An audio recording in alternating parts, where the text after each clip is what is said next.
evening. For those of you who don't know, I am a tutor at St. John's just as of about 3 weeks ago. So thank you all for welcoming back. It's odd because though it has not been very long, it does in some ways feel like Santa Fe has been a lifetime ago. There have been many, many changes in my life. And there have been many, many changes just in the world that have sort of struck me. And one that I'm going to begin with, which is a bit atypical, is I was very struck by the death of David Bowie. So and when I think of change, of course, which has been a lot in my life, I think of changes, turn the face of strange changes. I will reveal a little bit of how old I am. I was in high school when Let's Dance came out, and let's dance, put on your red shoes, and so, you know what I'm talking about. You may pretend you don't like it, but you do. So,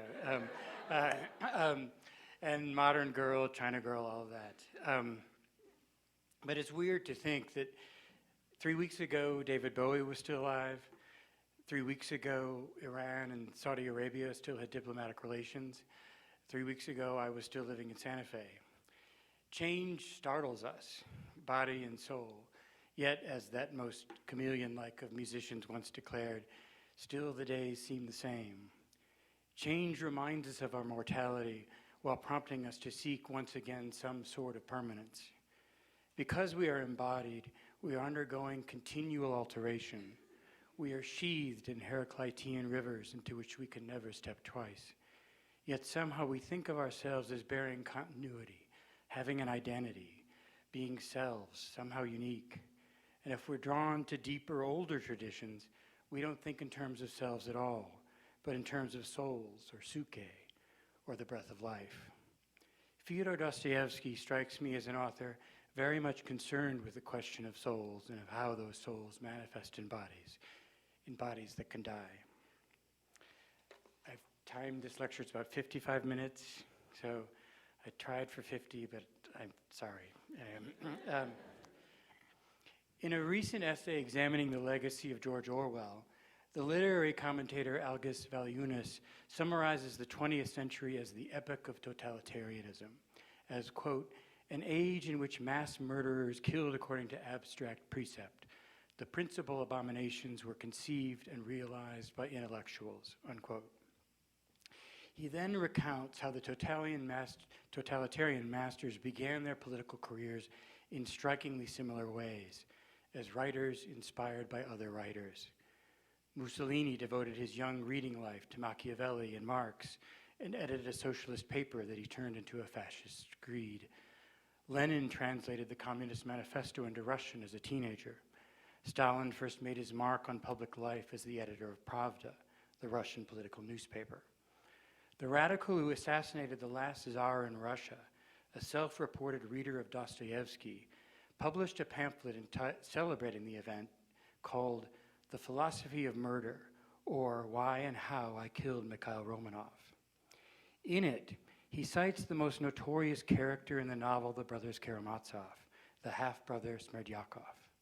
Quote, Smerdyakov must be rehabilitated from the infamies of Dostoevsky by demonstrating the greatness of the Smerdyakovs as they stepped onto the stage of history to join the battle between freedom and oppression, and by telling, in passing, the whole truth about the divine enslavers, unquote. As this quotation implies, Dostoevsky's major novels serve as warnings about the dangers of unmoored intellectuals, about the temptations of abstract ideals, and about the Smerdyakovs of the world. How then did this astounding writer, who prophesied many of the sociopolitical horrors of the century that followed his own, particularly in Russia, still come to be cited amidst some of those very horrors? What did he see in the modern predicament that foreshadowed a world of ideology spilling out into violence and murder? This lecture will take a stab at answering that question by focusing on his final novel, The Brothers Karamazov. As the title implies, the work centers on brothers. The spiritualist's youngest son, Alyosha, serves as the protagonist, but the eldest brother, the sensualist Dmitri, anchors the plot of the murder mystery that is the novel's spine.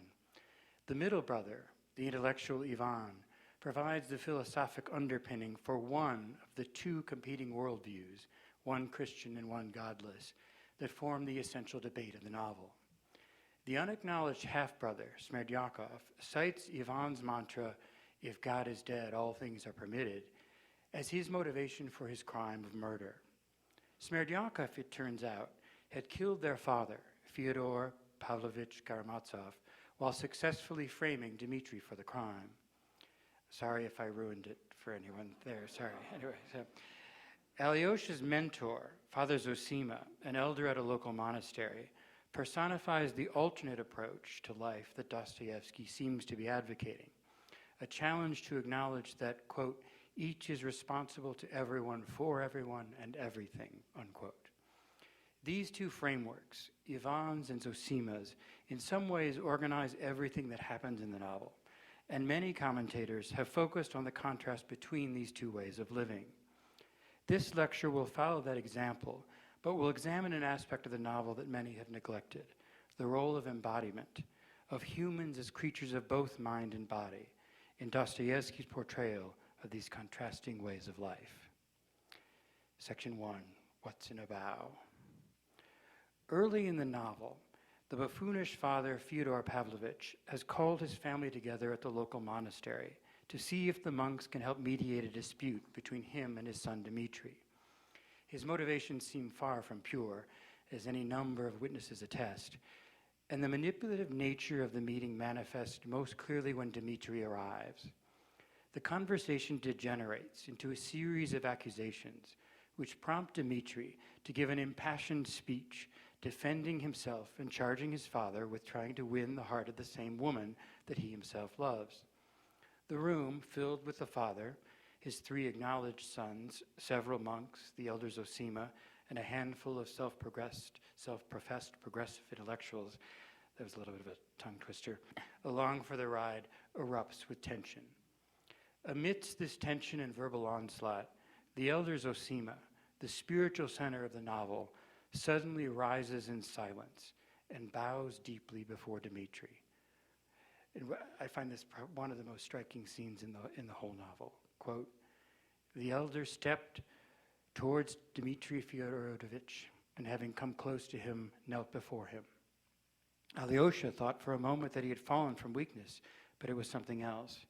Kneeling in front of Dmitri Fyodorovich, the elder bowed down at his feet with a full, distinct, conscious bow, and even touched the floor with his forehead, unquote. The sick man's actions prompt the others to exit hurriedly from the room, pondering the meaning of this profound gesture. What's that, bowing at his feet? Is it some sort of emblem? Fyodor Pavlovich asks. A short while later, the cynical seminarian Rakitin calls it, quote, the usual blessed nonsense, a dream, and asks Alyosha, so what does this dream signify? This scene, to a large extent, inspired this lecture, and I would like to begin our exploration of various incarnate characters in the novel by following up on Fyodor's and Rakitin's questions and take a look at this captivating bow. Full, distinct, and conscious, it provides a powerful image of one individual human being, one embodied intellect acknowledging another.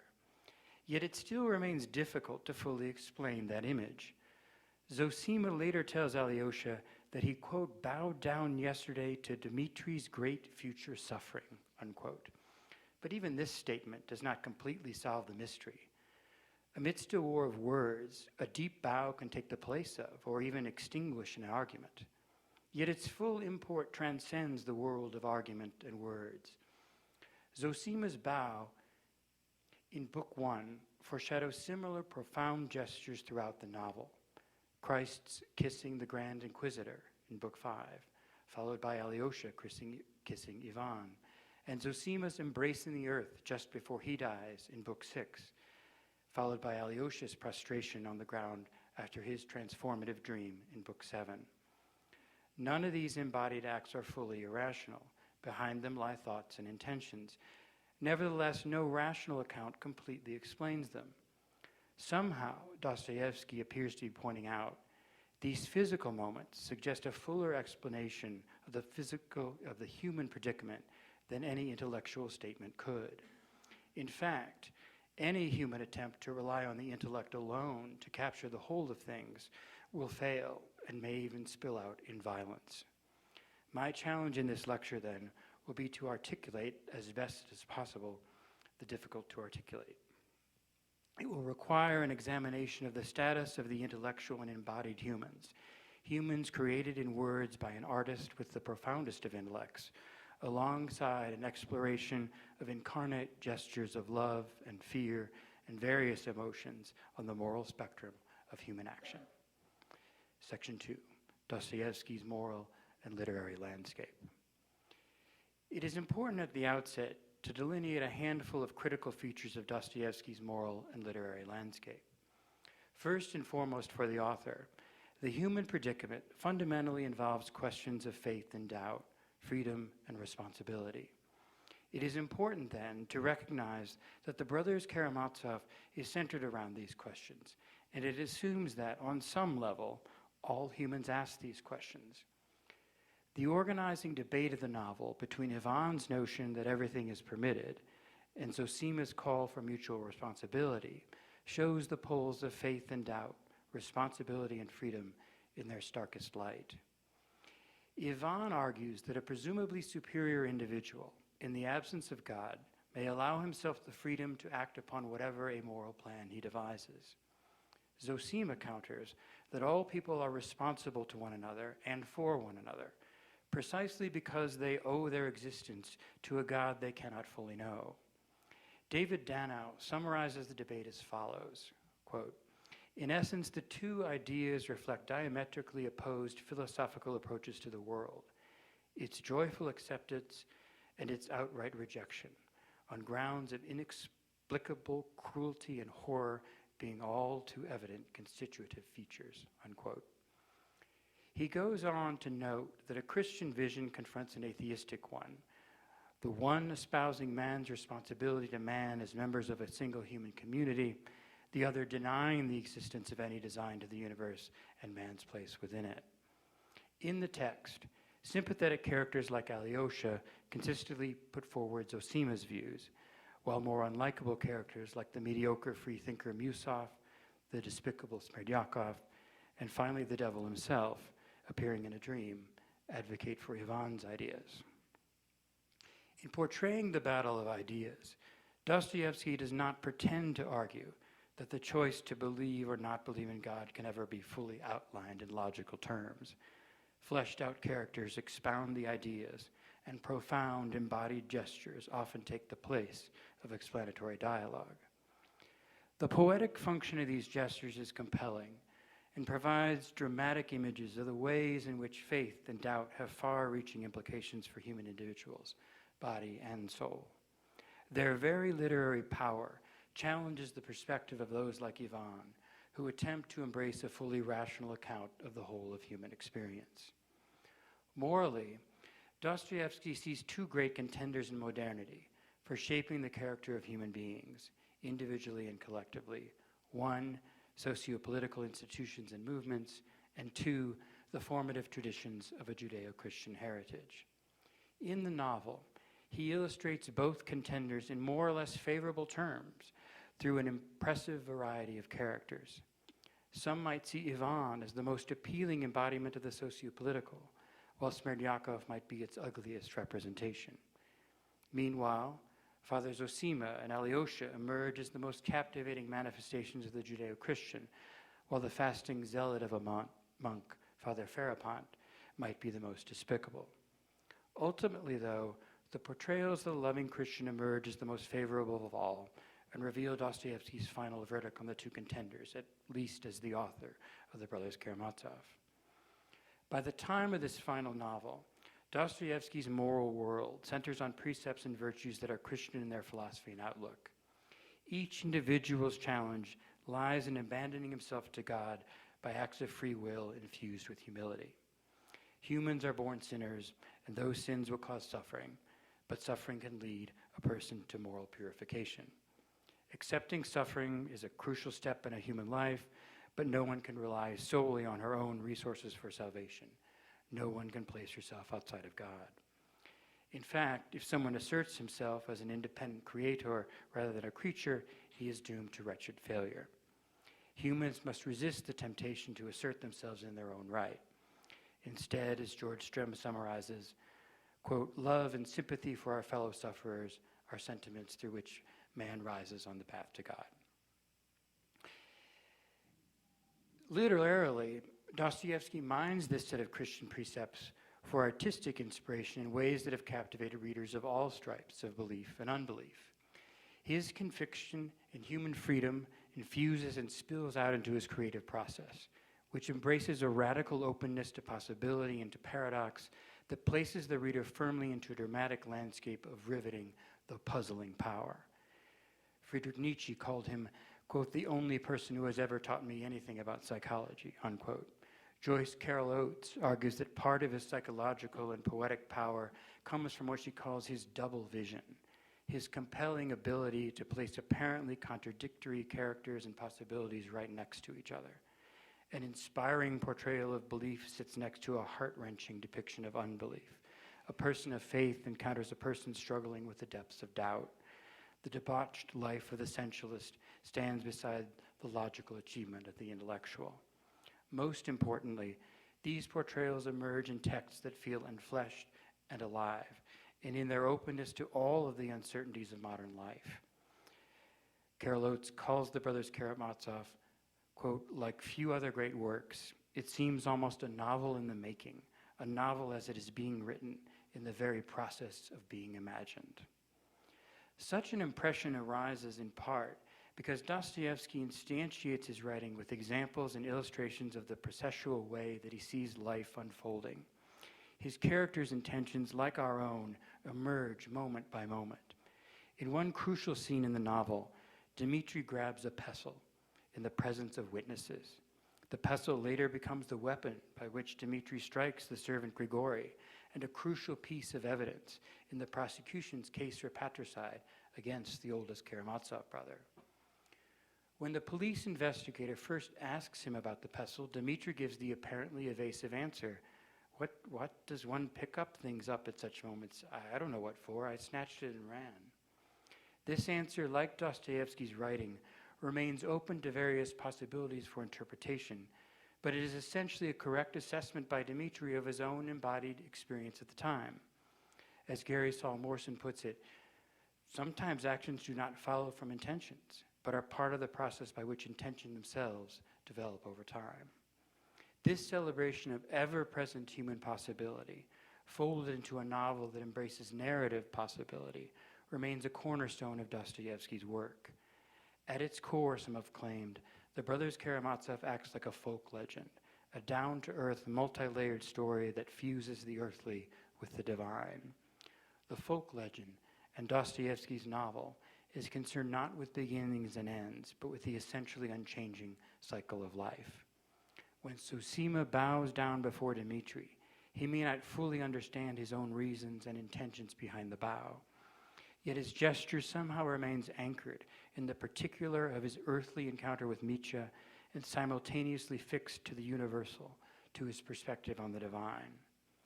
Let us now turn to how the unvarying rhythms of life unfold in particular and fleshed characters in this novel about brothers. Dmitri, embodied death and rebirth.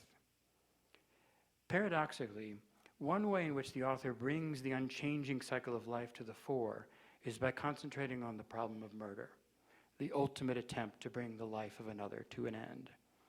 This most bodily of acts, the attempt to violently end the physical existence of another, becomes the crucible by which he examines such impairedly disembodied questions of morality, immortality, love, and intellect. For Dostoevsky, murder in its purest form spills out of the rational mind of the murderer. In an intellectual act, a calculated product of violence, murder emerges as an oddly fruitful way to explore both the dangers of an untethered mind and the never-ending possibility for redemption. In the brothers Karamazov, The most perverted brother, Smerdyakov, commits the actual crime, attributing it to the rational framework set up by the intellectual brother, Ivan, but the sensualist brother, Dmitri, is accused of the crime. Tracking the intertwining of body and mind among these brothers reveals the challenges and hopes that Dostoevsky holds for the precarious position of modern man. The epigraph that precedes the novel comes from the Gospel of John, quote, "Verily, verily, I say unto you, except a corn of wheat fall into the ground and die, it abideth alone. But if it die, it bringeth forth much fruit." In some ways, it serves as a motto by which to examine the entire novel, and it becomes especially poignant in relation to Dmitri and the crime of murder. Zosima bows before Dmitri just days before Fyodor's death and the eldest son's arrest. Right after Zosima summarizes the act to Alyosha as bowing down to Dmitri's great future suffering, he elaborates, ending with a quotation from the Gospel of John just cited. Quote, to Alyosha, "Do not be curious. Yesterday I seemed to see something terrible, as if Dmitri's eyes yesterday expressed his whole fate. Once or twice in my life, I've seen people with the same expression in their eyes and their faces, as if it portrayed the whole fate of the person, and that fate, alas, came about. I sent you to him, Alexei, because I thought your brotherly countenance would help him. But everything is from the Lord, and all our fates as well. Quote, except a corn of wheat fall into the ground and die. Remember that." The elder does not seem to prophesy the murder itself, but does see suffering that might be alleviated by a brotherly countenance. He goes on to further explain that life brings everyone misfortunes, but that each person can become happy through those misfortunes, can become transformed via suffering to live a blessed life and to bless others. In other words, through suffering one can be reborn. For Dmitri, the suffering arises out of his own transgressions, the murder he commits in his heart and mind. Zosima glimpsed the future suffering in his face in an instant, and Dmitri, it appears, saw that future suffering reflected back to himself in Zosima's act. Right after the bow, Dmitri cries out, "O God," covers his face with his hands, and scampers out of the elder's cell. As Alexandra Rudicina argues, Dmitri in that moment, quote, stands so close to parricide, the most awesome transgression in Dostoevskian and religious terms, that Mitya is initiated into suffering and finally granted access to the participation in Dostoevsky's scheme of rebirth, unquote. Mitya's rebirth, though, must follow a protracted set of sufferings that implicate him in the intellectual and sensual crimes of all his brothers. Dmitri becomes a potential murderer, and the impetus of the dynamic cascade of the crime itself, because of his rivalry with his father for the hand of the beautiful young woman, Grushenka. Nevertheless, none of his brothers are completely free from some role in preparing the way for the murder. Ivan's formula, everything is lawful, serves as the intellectual or metaphysical rationale for the crime, while Smerdyakov translates that, quote, right to crime into action, plotting and committing the actual murder. Even Alyosha has some culpability, neglecting the filial duties to his immediate family while attending to his spiritual father, Zosima, as the elder dies. It is Dmitri, though, who stands accused of the crime, must undergo a trial for the crime, and who is found guilty. Whether he wants to or not, he takes on the burden of a convicted parricide. Dostoevsky even highlights Mitya's suffering during the investigation and eventual conviction in the titles of the chapters dedicated to his ordeal. 1, the sufferings of the soul, the first ordeal, the second ordeal, and the third ordeal. Eventually, Dmitri's ordeals take on even deeper meaning. As we come to recognize his innocence regarding the actual murder, he nevertheless takes on the sins of his brothers, and he suffers in a sense for all humanity. His sufferings and transformation may not be complete by the end of the novel. After being found guilty in court, he wavers over his own ability to endure imprisonment, and likely will take the chance to escape. Yet he genuinely wrestles with the weight of taking responsibility for the sins of his fellow man, and appears willing to atone for those sins via his own suffering. On the eve of his trial, he confides to Alyosha, quote, "It is for the wee ones that I will go, because everyone is guilty for everyone else. for all the wee ones, because there are little children and big children. All people are wee ones, and I'll go for all of them, because there must be someone who will go for all of them. I didn't kill father, but I must go. I accept," unquote. Perhaps Dmitri cannot completely follow through on this commitment, but he has escaped from the abyss of his own sensual self.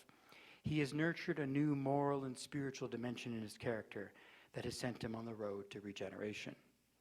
Significantly, Dostoevsky foreshadows Dmitri's entire trajectory as a suffering servant for his fellow sufferers, not with a strict line of logical reasoning, but with a series of bows.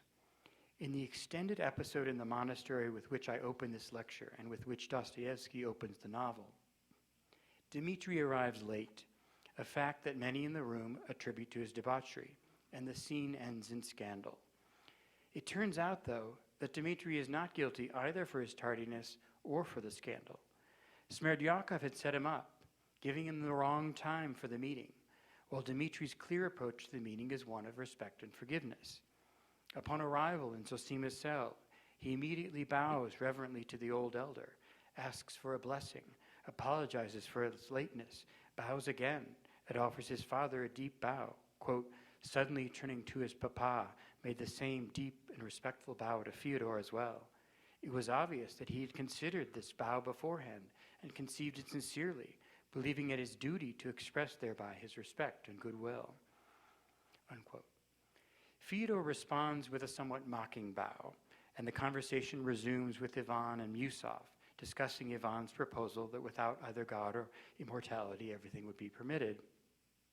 The elder lovingly confronts Ivan about his conviction, prompting Fyodor to erupt in praise of his intellectual son, and then launching into a series of accusations against Dmitri.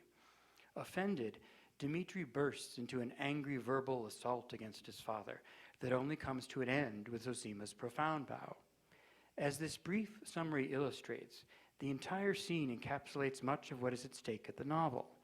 The atheistic intellectual confronts the advocate of loving responsibility, while the sensualist son and father argue in a setting whereby Dmitri is presumed guilty and disrespectful because he has followed the directions of Smerdyakov. Zosima sees through the intellectual games and Fyodor's buffoonery, though, and somehow recognizes Dmitri's future trials and tribulations. My suspicion is that Zosima also glimpses Dmitri's future rebirth into someone like the elder himself. Dmitri takes on responsibility for the sins of others, he suffers for his own transgressions, and he shows willingness to embrace that suffering as atonement for others. When Zosima tells his own life story in Book 6 of the novel, the parallels between his life and Dmitri's are striking. Both are passionate, dissipate military officers in their youth. Both violently strike their servants and eventually beg forgiveness for their offenses. Most importantly, both are accused of crimes that they did not commit, but allow those accusations to stick in the service of others. Perhaps then, the elder bows now not only to Dmitri's future great suffering, but also to his future great transformation. Zosima and Alyosha, embodied love. If Dmitri's life emerges in the novel as the crucible upon which the debate of the novel plays out, it is striking how he's largely reborn into that side of the debate manifested in the lives of Zosima and Alyosha. The sensualist son embraces love and responsibility, at least as much as he's capable of doing so, given the concrete constraints of his own strengths and fears.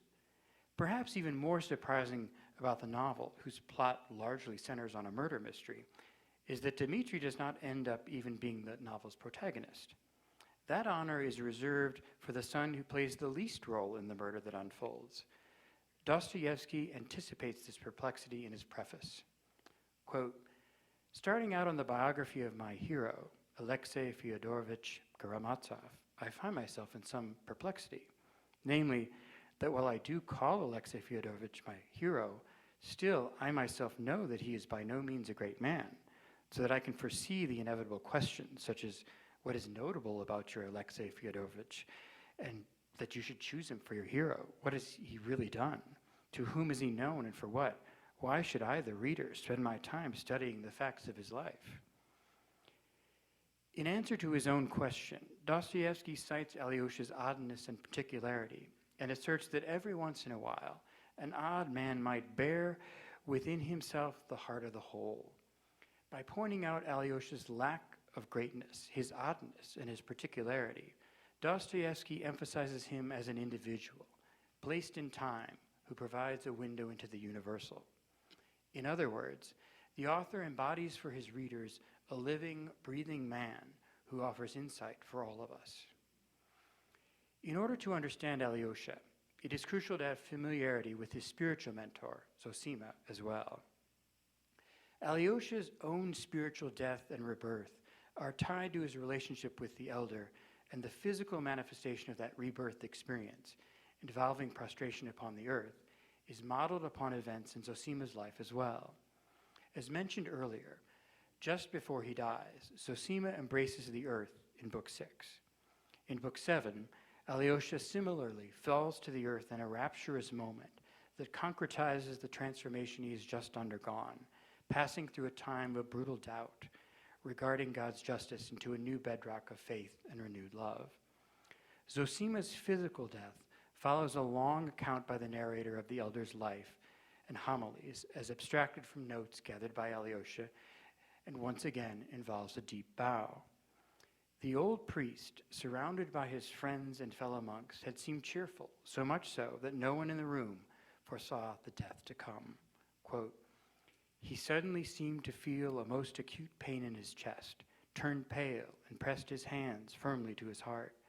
They all rose from their seats and rushed towards him, but he, suffering, but still looking at them with a smile, silently lowered himself from his armchair to the floor and knelt, then bowed down with his face to the ground, stretched out his arms, and as if in joyful ecstasy, kissing the earth and praying as he himself taught, quietly and joyfully gave up his soul to God."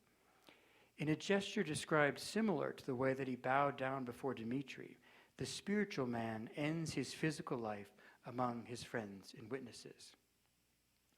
In a most disturbing turn of events, the body of the man who inspired so many undergoes a shocking degeneration. Hordes of people, monks and townspeople, had expected his body not to decay. They expected a miracle, rumored to be reserved for the saints.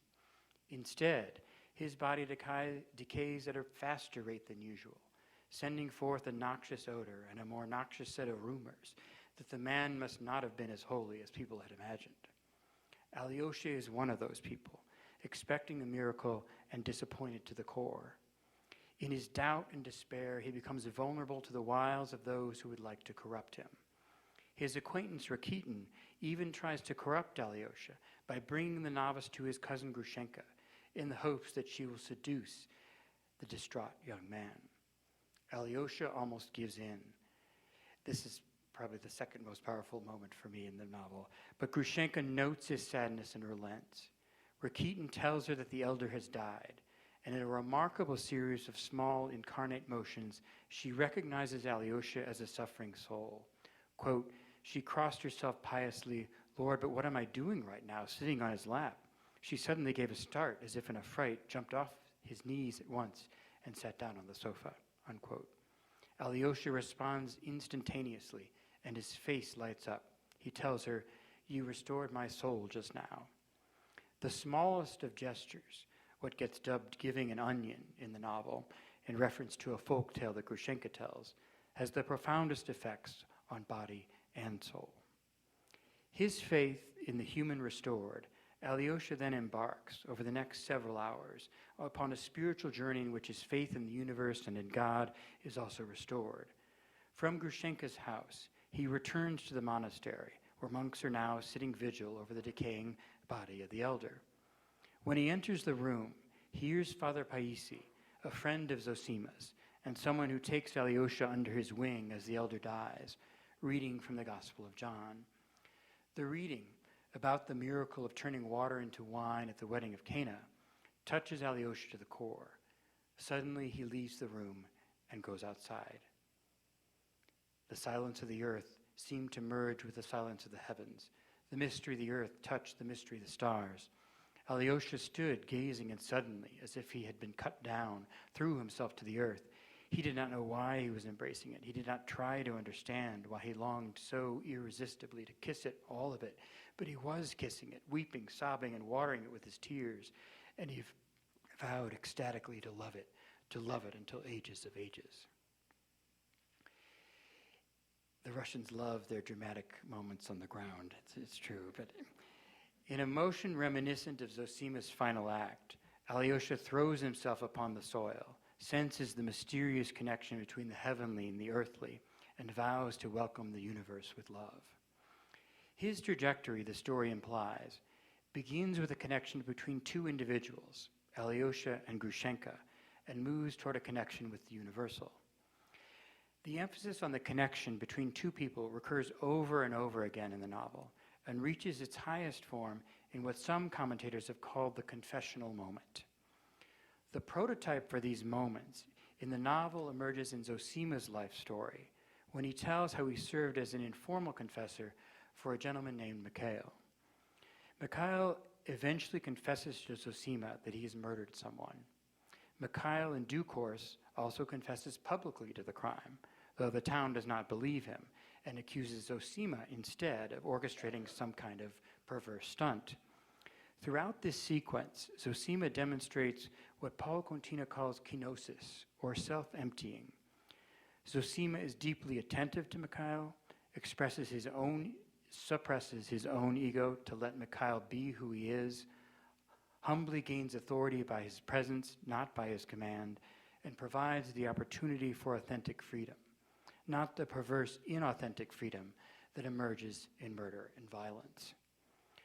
Russell Hillier encapsulates these moments under the Russian Orthodox concept called sobernost.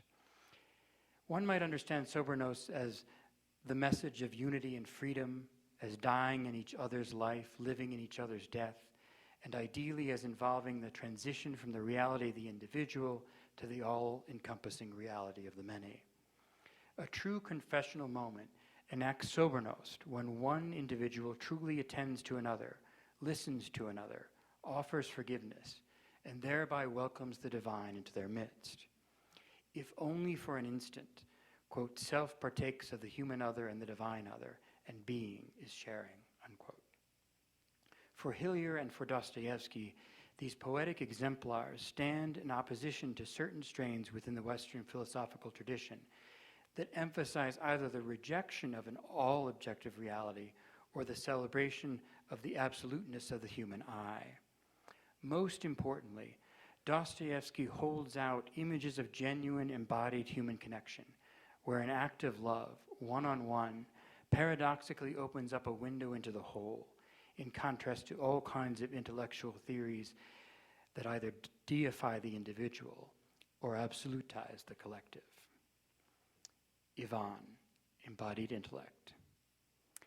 Alyosha offers the beginning stages of these confessional moments to both Dmitri and Ivan, and one can make the case that he eventually succeeds in providing instances of kenosis or authentic self-emptying and sobernost or spiritual harmony based on genuine freedom and love to Dmitri. See in particular the chapters entitled The Confession of an Ardent Heart in verse, The Confession of an Ardent Heart in anecdotes, and The Confession of an Ardent Heart heals up. The titles, by the way, are really important in Dostoevsky. So if you can't make it through 900 pages, at least read those subheadings. So anyway, yet Alyosha never quite gets through to Ivan, never quite cracks the formidable armor that Ivan's intellectual tendencies provide. What is it about some intellectuals that serve as such a barrier to genuine human connection? For an author so steeped in the Western intellectual tradition, the answer cannot simply be, as some commentators have contended, that Dostoevsky is an anti-intellectual and anti-rationalist. The very character of Ivan, who is so nuanced and so appealingly rational, argues against this claim. I will instead argue that Dostoevsky's concern lies in very specific and very disturbing aspects of the intellectual life that can turn violent and deadly, especially when manifested in socio-political movements. As someone who saw the modern predicament rooted in the fact that the existence of God or the divine was no longer taken for granted, Dostoevsky fears less the abuses of the church than the wrongdoings that might be enacted in the name of godless reason or the intellect. The key to understanding Dostoevsky's critique of the intellectual life lies once again in coming to terms with our embodiment. The 3 chapters of one-on-one conversation between Alyosha and Ivan that correspond to the chapters with Dmitri listed above do not even earn the name Confession, but instead have the titles The Brothers Get Acquainted, Rebellion, and The Grand Inquisitor. As these titles imply, something about Ivan places him in a world of acquaintances but no friends, a world preoccupied with rebelling against the apparent order or disorder of things, and a world grappling with things on a grand scale. The closest Ivan comes to a confession in this section opens a chapter called Rebellion, when he shares with Alyosha his inability to love. Quote, "I must make an admission," Ivan began. "I never could understand how it's possible to love one's neighbors. In my opinion, it is precisely one's neighbors that one cannot possibly love.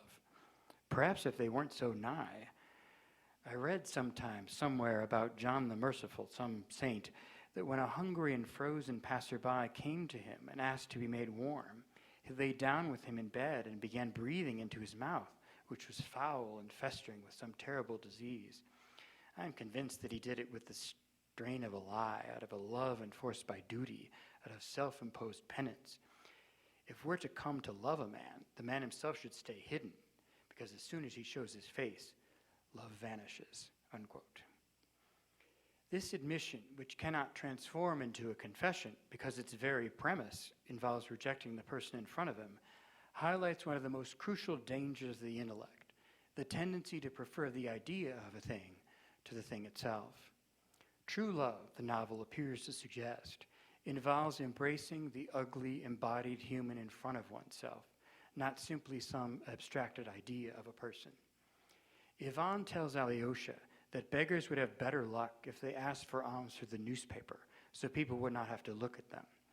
In this admission, he points out the disembodied move that many intellectuals prefer. Even when Ivan outlines his heartfelt disgust at the truly horrible sufferings and atrocities committed in Russia against children, he never tells a tale of a child that he's actually known or touched. All of his accounts come from the newspaper. Whether an act of love or hate, Ivan lives in his mind, focused on the written word, not on the enfleshed reality before him. He sets the stage for the truly horrific tales of abuses and violence against children with his assertion that it is this world of gods, created by God, that I cannot accept and cannot agree to accept. His account of the suffering in the world and the seeming contention of Christianity that the harmony of the world requires such suffering culminates in his final proclamation to Alyosha of why he rejects the world. Quote, "Is there in the whole world a being who could and would have the right to forgive? I don't want harmony. For the love of mankind, I don't want it. I want to remain with unrequited suffering. I'd rather remain with my unrequited suffering and my unquenched indignation, even if I am wrong. Besides, they have put too high a price on harmony. We can't afford to pay so much for admission, and therefore I hasten to return my ticket," unquote. It is in response to this assertion that Alyosha cries out, "Rebellion." This rebellion emerges as another tendency of the intellectual, the tendency to say no to aspects of the universe, if not the whole of it, because there can be no completely rational accounting for why the universe functions the way it does, especially given the truly horrifying ways in which humans suffer and behave toward one another. This saying no becomes dangerous, though, because it entails a feeling of superiority, a propensity to judge the world by some standard, perhaps even a reasonable standard, of one's own invention. The skills in making distinctions and discovering patterns that are the very strengths of the intellectual emerge as the greatest menace because they can easily turn into arrogance. Herein lies the most insidious peril of the intellectual life, at least as portrayed in the novel, the sin of pride. Much has been written on the Grand Inquisitor, Ivan's majestic prose poem patterned on the story of Christ's temptation by the devil in the desert. In it, Ivan depicts an elderly cardinal of the 16th century who proposes that the church should deny people their freedom and instead take over all aspects of their lives, providing them with bread and a sense of power and miracles. The church will become the state and will make all judgments for the common man.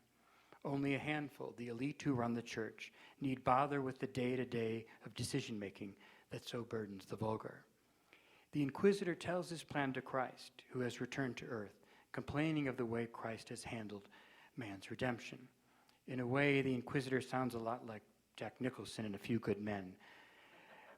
Most, many argues, can't handle the truth. The truth that suffering is meaningless and that man's freedom comes at too high a price. Only men like himself, clever men, intellectuals, should run the world and spare the rabble the aspects of life they cannot handle. Ivan even describes the Inquisitor's life and psychology as such in response to a question from Alyosha.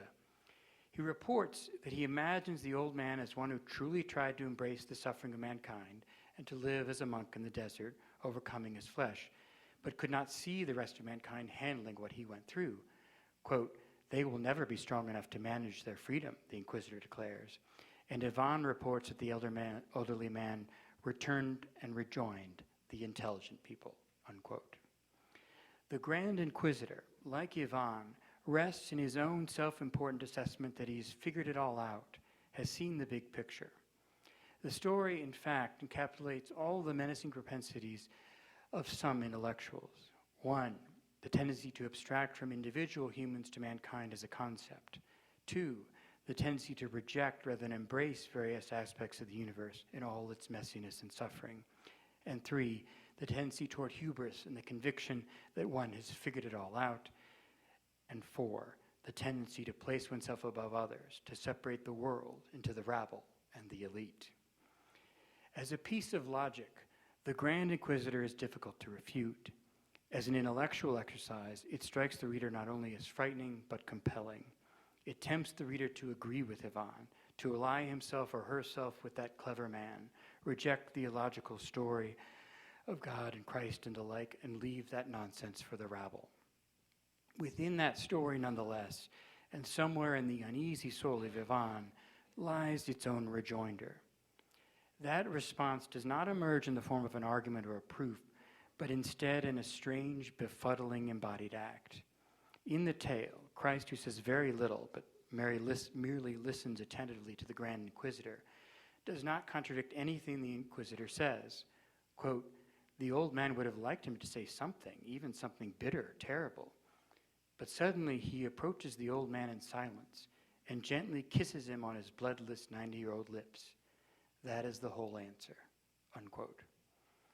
The fact that Ivan crafts this ending to his poem changes the entire tenor of the tale and gives a hint of Ivan's own possible redemption. The kiss manifests an incarnate act of love and forgiveness so deep-rooted that no words can express it. On the most profound level, it defies explanation.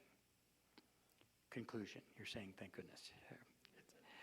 The image of Christ kissing the Grand Inquisitor encapsulates in some ways the entire debate of the novel. The personification of love embraces the personification of the intellectual and sociopolitical. The kiss cannot defeat a logical argument, but neither can a logical argument defeat a kiss. If love and faith ever triumph, they do so on their own terms, as an embrace of all that the universe has to offer, even one's enemies, even that which we cannot understand. Whoever or whatever God might be, Dostoevsky seems to be saying, he cannot be summed up in words or dismissed in some easy appeal to his complexity. The mystery of God mirrors the mysteries of faith and love in their deep, incarnate, active power in the world. As a writer and intellectual, Dostoevsky has the courage to show the fullness of the rational life alongside the fullness of the life of active love. He places in Ivan's mouth a tale of extraordinary conceptual and logical power with an ending that acknowledges the power of faith. From his own pen, Dostoevsky, the man of faith, provides in Ivan a most challenging, perhaps the most challenging portrayal of the man of doubt. In a modern world that celebrates freedom and where God's existence and human immortality are ever in doubt, he perhaps asks us to do as Alyosha does in response to Ivan's story. He gives his brother a kiss. He does not reject his brother or argue with him or make the case for his own superiority. He merely embraces the enfleshed, suffering soul before him.